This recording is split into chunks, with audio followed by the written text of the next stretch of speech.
नमस्कार दोस्तों। मर्यादा एजुकेशन ग्रुप की जयपुर के इस यूट्यूब चैनल पर आप सब दोस्तों का हार्दिक स्वागत है। प्यारे दोस्तों, आज हम चर्चा करेंगे ऑलपोर्ट के सील गुणों के बारे में। प्यारे दोस्तों, ऑलपोर्ट ने जो सील गुण बताए थे उनमें क्या खास है और किस तरह के परीक्षा में महत्वपूर्ण सवाल आ सकते हैं, ये हम जानकारी आज प्राप्त करेंगे। तो आइए दोस्तों, ऑलपोर्ट ने जो सील गुण बताए थे वो कितने प्रकार के थे और आखिर सील गुण होता क्या है। तो दोस्तों, सील गुण क्या होता है? सील गुण को इंग्लिश में हम कहते हैं ट्रेट, और ट्रेट का मतलब होता है कि किसी भी व्यक्ति का अति स्थायी व्यवहार। फॉर एग्जाम्पल, अगर एक व्यक्ति है और उस व्यक्ति के मन में कुछ विचार चल रहे हैं, ठीक है, उस व्यक्ति के मन में कुछ विचार चल रहे हैं और जब व्यक्ति की शारीरिक क्रियाएं उन विचारों के अनुसार होती हैं, यानी कि व्यक्ति के मन में जो विचार चल रहे हैं उन विचारों का प्रदर्शन जब व्यक्ति की शारीरिक क्रियाओं से होने लगे, तो ऐसी स्थिति को हम मनोविज्ञान में कहते हैं बिहेवियर या व्यवहार। और जब ये व्यवहार अति स्थायी हो जाए, अति स्थायी कब होगा? जब इस व्यवहार का हम बहुत बार रिपीटेशन करेंगे, जब उस व्यवहार का व्यक्ति बहुत बार पुनरावृत्ति करता है तो धीरे धीरे वो व्यवहार अति स्थायी हो जाता है और उस अति स्थायी व्यवहार को हम ट्रेट या शील गुण कहते हैं। बात समझ आई? तो शील गुण का मतलब क्या हुआ? किसी भी व्यक्ति का अति स्थायी व्यवहार कि जो उसके पूरे पूरे पर्सनैलिटी में सबसे ज्यादा इंपैक्ट डालता है, उस एक अति स्थायी व्यवहार को हम शील गुण या ट्रेट कहते हैं। ठीक है, आइए दोस्तों, ऑलपोर्ट ने जो शील गुण बताए थे वो दो तरह के बताए थे। एक तो थे सामान्य शील गुण और एक थे व्यक्तिगत शील गुण। तो इन पर चर्चा करते हैं कि सामान्य शील गुण क्या होता है और व्यक्तिगत शील गुण क्या होता है। तो प्यारे दोस्तों, ऐसे शील गुण का मतलब समझ आया? किसी भी व्यक्ति का अति स्थायी व्यवहार कि जिसके कारण वो दुनिया भर में या विश्व भर में जाना या पहचाना जाता है, या उसका पूरा पर्सनैलिटी उस एक व्यवहार के कारण जाना पहचाना जाता है। वो एक अति स्थायी जो व्यवहार होता है वो एक भी हो सकता है, वो कई भी हो सकते हैं। वो जो अति स्थायी व्यवहार होते हैं, उन अति स्थायी व्यवहारों को हम लोग शील गुण कहते हैं। ऑलपोर्ट ने शील गुण मुख्यतः दो प्रकार के बताए, एक सामान्य शील गुण और एक व्यक्तिगत शील गुण। सामान्य शील गुण क्या होता है दोस्तों? एक लोगों के समूह विशेष में पाए जाने वाला एक अति स्थायी व्यवहार। फॉर एग्जाम्पल, अगर एक लोगों का समूह है, ठीक है, अगर एक लोगों का समूह है और इस लोगों के समूह में ये तमाम लोग हैं और इन लोगों के समूह में एक गुण बहुत कॉमन है कि ये भी ईमानदार है, ये व्यक्ति भी ईमानदार है, ये भी ईमानदार, ये भी, यानी कि ये सब व्यक्ति में ईमानदारी का गुण सब लोगों में कॉमन रूप से स्थायी रूप से पाया जा रहा है। तो ये जो ईमानदारी का गुण है, ये इस समूह का कैसा गुण हो गया? सामान्यशील गुण। तो ऐसा अति स्थायी व्यवहार जो एक वर्ग विशेष के सभी लोगों में सामान्यतः पाया जाता है, उस अति स्थायी व्यवहार को हम सामान्यशील गुण कहते हैं। फॉर एग्जाम्पल, अगर मैं कहूं कि हिंदुस्तान के लोग बहुत ही भावुक और संवेदनशील इंसान होते हैं, तो ये एक हिंदुस्तानी के लिए नहीं है, ये दो हिंदुस्तानी के लिए नहीं है, हिंदुस्तान के सभी लोगों में ये गुण कॉमन रूप से पाया जा रहा है। तो ये हिंदुस्तान के लोगों का कैसा गुण हो गया? सामान्यशील गुण हो गया।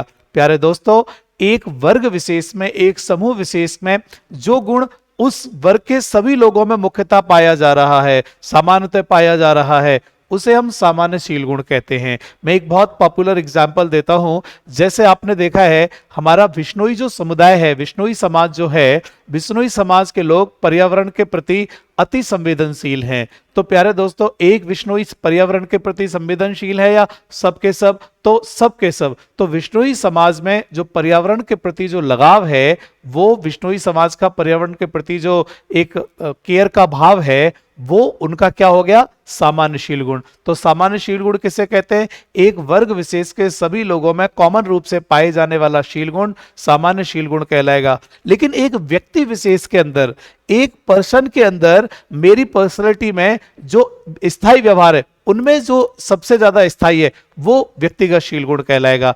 तो सामान्य शील गुण वो शील गुण होगा जो एक ग्रुप के सभी लोगों में कॉमन रूप से पाया जा रहा है। लेकिन एक व्यक्ति के अंदर पाए जाने वाले जो शील गुण होते हैं, एक व्यक्ति के व्यवहारों में जो अति स्थायी व्यवहार होते हैं, उन्हें हम क्या कहते हैं? व्यक्तिगत शील गुण। तो व्यक्तिगत शील गुण और सामान्य शील गुण के बीच में आपको अंतर स्पष्ट हुआ होगा। अब हम जानने की कोशिश करते हैं कि व्यक्तिगत शील गुण कितने प्रकार के होते हैं। तो प्यारे दोस्तों, व्यक्तिगत शील गुण 3 प्रकार के होते हैं। एक होता है कॉर्डिनल शील गुण, एक होता है केंद्रीय शील गुण और एक होता है दोस्तों गौण शील गुण। तो कॉर्डिनल क्या होता है, केंद्रीय क्या होता है और गौण क्या होता है, ठीक है ना प्यारे दोस्तों। यह एक व्यक्ति है और इस व्यक्ति के ये मन है, इसके मन में तमाम विचार चल रहे हैं, ये व्यक्ति की शारीरिक क्रिया है और जब मन के विचारों के अनुसार क्रिया होती है उसे हम क्या कहते हैं, व्यवहार। अब अति स्थायी व्यवहार को शील गुण कहते हैं। जो व्यवहार बहुत बार रिपीट हो गया हो उसे हम शील गुण कहेंगे, जिसके लिए वो व्यक्ति बहुत पॉपुलर हो, बहुत प्रसिद्ध हो, फेमस हो उस व्यवहार के लिए, उसे हम शील गुण कहेंगे। तो व्यक्ति का कोई एक अति स्थायी व्यवहार कि जिसके लिए वो दुनिया भर में जाना या पहचाना जाता हो, तो वो एक अति स्थायी व्यवहार क्या कहलाएगा, कॉर्डिनल शील गुण। किसी भी व्यक्ति के सभी व्यवहारों में से कोई एक अति स्थायी व्यवहार कि जिसके लिए वो व्यक्ति दुनिया भर में जाना या पहचाना जाता हो, वो एक शील गुण क्या कहलाएगा, कॉर्डिनल शील गुण। प्यारे दोस्तों, अगर हम भगवान श्री राम की बात करें तो भगवान राम की जिंदगी में हजारों अच्छाइयां थी, लाखों अच्छाइयां थी, लेकिन उन सब अच्छाइयों में भी एक अच्छाई सर्वश्रेष्ठ अच्छाई थी और वो थी उनका मर्यादित व्यवहार। तो भगवान राम में जो मर्यादा का जो शील गुण था वो कैसा शील गुण था, कॉर्डिनल। महात्मा गांधी में जो अहिंसा का शील गुण था वो कैसा था, कॉर्डिनल शील गुण। हिटलर में जो आक्रामकता का शील गुण था वो कैसा था, कॉर्डिनल, ठीक है ना। कुछ विद्यार्थियों के दिमाग में भी ये सवाल चल रहा होगा कि क्या शील गुण केवल अच्छे ही होते हैं या नेगेटिव साइड वाले भी होते हैं। प्यारे दोस्तों, यहां पॉजिटिव और नेगेटिव से मतलब नहीं है। शील गुण का मतलब हुआ अति स्थायी व्यवहार, वो समाज के अनुकूल हो या समाज के प्रतिकूल, ठीक है। इसलिए हिटलर में आक्रामकता का जो गुण था वो भी कैसा शील गुण था, कॉर्डिनल शील गुण। तो किसी भी व्यक्ति का एक अति स्थायी व्यवहार कि जिसके कारण वो व्यक्ति दुनिया भर में जाना या पहचाना जाता हो, वो एक अति स्थायी व्यवहार क्या कहलाएगा, कॉर्डिनल शील गुण। जैसे हिटलर का आक्रामकतापूर्ण जो व्यवहार था वो उनका कॉर्डिनल शील गुण था। मदर टेरेसा में जो वात्सल्य का गुण था वो कॉर्डिनल शील गुण था। कर्ण में जो दान देने की दानशीलता का गुण था वो कॉर्डिनल शील गुण था। राजा हरिश्चंद्र में जो सत्य बोलने का जो गुण था वो उनका कॉर्डिनल शील गुण था। तो किसी भी व्यक्ति का एक अति स्थायी व्यवहार कि जिसके लिए वो व्यक्ति दुनिया भर में जाना या पहचाना जाता है, पॉपुलर हो जाता है उस एक गुण के लिए, वो एक गुण के लिए वो व्यक्ति दुनिया भर में फेमस होता है, उस एक गुण को हम क्या बोलेंगे, कॉर्डिनल शील गुण। आगे देखते हैं केंद्रीय शील गुण क्या होता है। किसी व्यक्ति के, देखो कई बार क्या होता है कि व्यक्ति एक ही विचार के लिए पूरी जिंदगी लगा देता है और उस विचार में बहुत पॉपुलर हो जाता है तो वो उसका कॉर्डिनल शील गुण बन गया। लेकिन एक व्यक्ति के 4-5 अति स्थायी व्यवहार हैं कि उसकी जिंदगी उन 4-5-6 अति स्थायी व्यवहारों के बीच में ही चल रही है, तो किसी भी व्यक्ति का एक अति स्थायी व्यवहार कॉर्डिनल शील गुण कहलाएगा। लेकिन एक व्यक्ति के अंदर 4-5-6 अति स्थायी व्यवहार हैं कि जिनके लिए वो दुनिया भर में जाना या पहचाना जाता है, तो वो को केंद्रीय शील गुण कहलाएगा। जैसे अगर हम देखें श्री राम का अगर व्यक्तित्व था तो उन्होंने मर्यादित जिंदगी और मर्यादित व्यवहार करने के लिए पूरा जिंदगी लगा दिया, तो श्री राम में मर्यादा का जो शील गुण था वो कॉर्डिनल शील गुण था। लेकिन जो कृष्ण थे, श्री कृष्ण ने अपने पूरे जीवन में उन्होंने कई क्षेत्रों में नाम कमाया, ठीक है। बचपन में भी वो बहुत एक्टिव थे, ठीक है ना, चोरी करने में भी नंबर 1, ठीक है, और शिकायतें करने में भी नंबर 1, ठीक है, और नृत्य नाच करने में भी नंबर 1, बांसुरी बजाने में भी, ठीक है।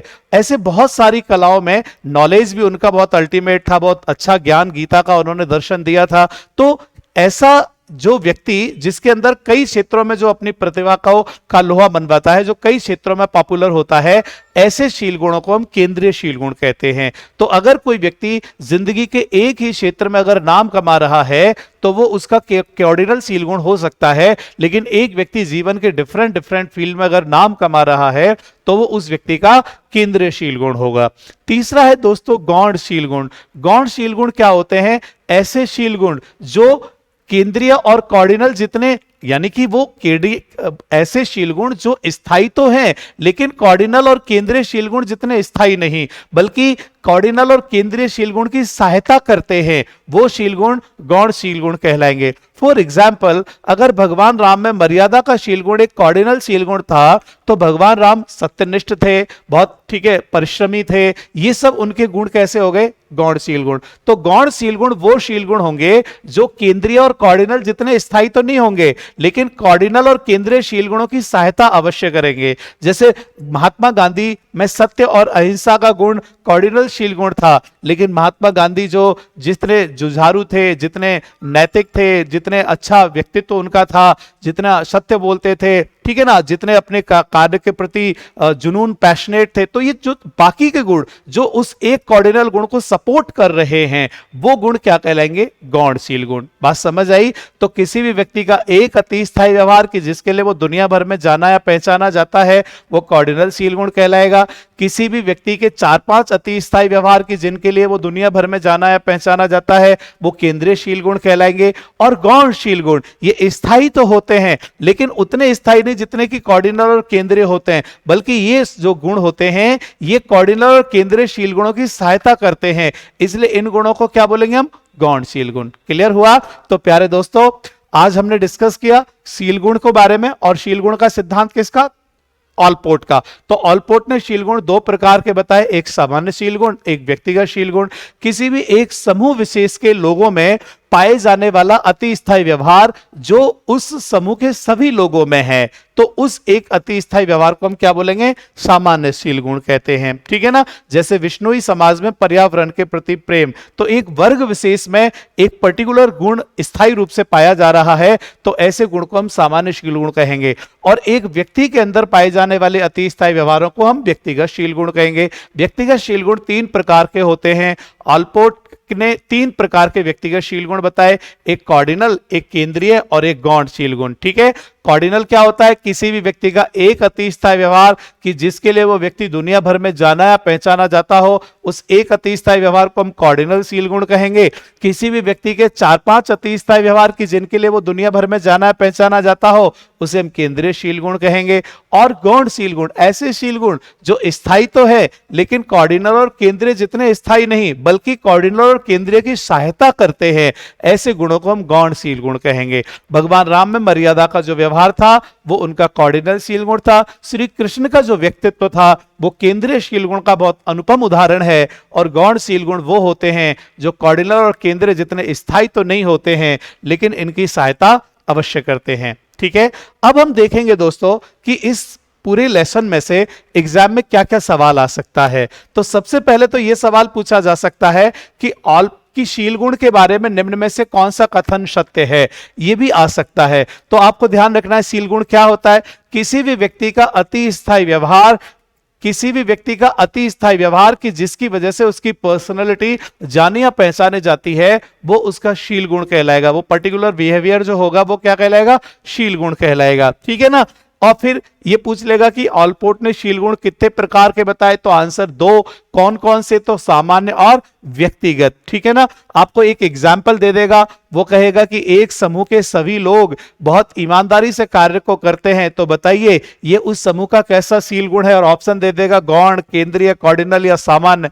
तो आपको आंसर करके आना है कि सामान्य शील गुण होगा। ठीक है ना? फिर वो पूछ सकता है कि व्यक्तिगत शील गुण कितने प्रकार के होते हैं, तो आपको आंसर करना है 3 प्रकार के। ये भी पूछ सकता है कि निम्न में से कौन सा व्यक्तिगत शील गुण नहीं है, ऑप्शन दे देगा कार्डिनल, केंद्रीय, गौण या सामान्य। तो आपको आंसर करना है कि सामान्य शील गुण व्यक्तिगत शील गुण के अंतर्गत नहीं आता है। फिर आपसे पूछ लेगा कि भगवान राम के अंदर जो मर्यादा का व्यवहार का जो शील गुण था वो कैसा शील गुण था, तो आप करके आएंगे कार्डिनल शील गुण था। ठीक है ना? केंद्रीय शील गुण जो क्या होता है कि किसी भी व्यक्ति के अंदर 4-5 अति स्थायी व्यवहार होते हैं, तो उसे हम केंद्रीय शील गुण कहते हैं। ठीक है ना? निम्न में से ऐसे कौन से शील गुण हैं जो केंद्रीय या गौण शील गुण या केंद्रीय या कार्डिनल शील गुणों की सहायता करते हैं, तो आंसर हो जाएगा गौण शील गुण। ठीक है ना? तो इस तरह के सवाल आपको एग्जाम में इसमें से पूछे जा सकते हैं। तो दोस्तों आज हमने डिस्कस किया ऑलपोर्ट के थ्योरी के बारे में, ऑलपोर्ट के शील गुण सिद्धांत के बारे में। मुझे विश्वास है कि आपको मेरी बात समझ आई होगी। आपके कमेंट आप नीचे कमेंट सेक्शन में जरूर देवें। तब तक के लिए नमस्कार, थैंक यू।